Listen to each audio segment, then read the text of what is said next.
Video বানাবো বলে ছাদে চলে এসেছিলাম, কিন্তু অবস্থা দেখো,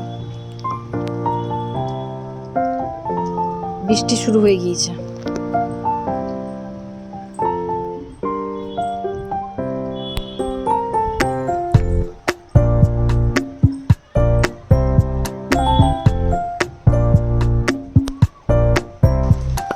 বৃষ্টি পড়ছে দেখো। এই বর্ষাকালটা এই জন্যই বিরক্ত লাগে। আমি সেই জন্য ছাদ থেকে নেমে চলে এলাম। এবার এসে ব্যালকনিতে বসেছি, এই দোল্লায় দোল খাচ্ছি। কি করবো, এত বৃষ্টিতে বিরক্ত লাগছে। সন্ধ্যেবেলা থেকে হোক, রাত থেকে হোক, যেদিন আমি বেরোবো সেদিন হলো না। দেখো আমি দোল খাচ্ছি আর আমার ছেলে পেছনে কি ভাবছে।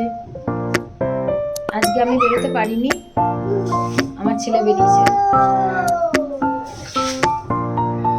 এখনই ঢুকলো, এবার খাওয়া দাওয়া করিয়ে রিলস টিলস সব বানানো হচ্ছে। গুড ইভিনিং সবাইকে, টাটা, চলো।